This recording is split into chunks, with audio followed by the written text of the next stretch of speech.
And you can hear it when it's running, right? The beef talks to you when it's happy.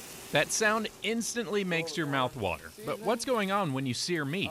Thad Stuckey, executive chef of Hook Seafood, can explain. It's not necessarily locking in the juices. A lot of people seem to say that for some reason. It's like it's locking it in, it's keeping it more moist.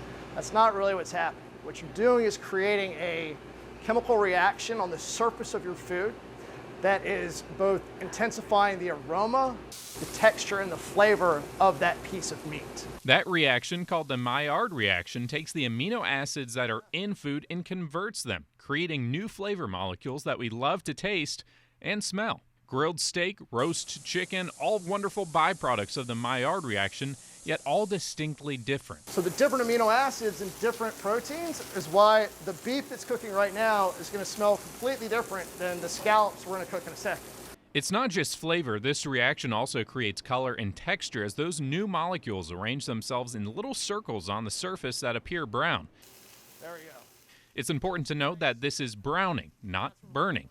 The Maillard reaction starts around 285 degrees Fahrenheit and ends around 350. Above that, a different reaction occurs, pyrolysis, burning. Now, some char can be a good thing, but when creating a good sear, temperature matters. Moisture matters as well. You want to make sure the surface of the product that you're searing is dry. If it's not absolutely dry, get a little paper towel, just put it down, and dry the product off. That's going to help enforce that Maillard reaction. Water is your enemy in this instance.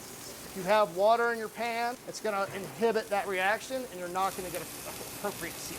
So the bottom line is that a sear doesn't seal in moisture. In fact, it makes the meat a bit drier as this process sucks out moisture on the surface but creates that crust that we all want. There are methods using lower cooking temperatures that will create a more moist and tender meat, but then you'll miss out on flavors and textures that you only get with this reaction. It's so delicious when you do it, and then once you've done it a couple times and you get your sear correct, you'll never go back to doing it again. Be sure to watch next week's Hunt, Hook, and Cook as they'll show you how to create the perfect sear on steak and scallops. Until then, for this week's Moment of Science, I'm Storm Team 2 meteorologist David Dixon.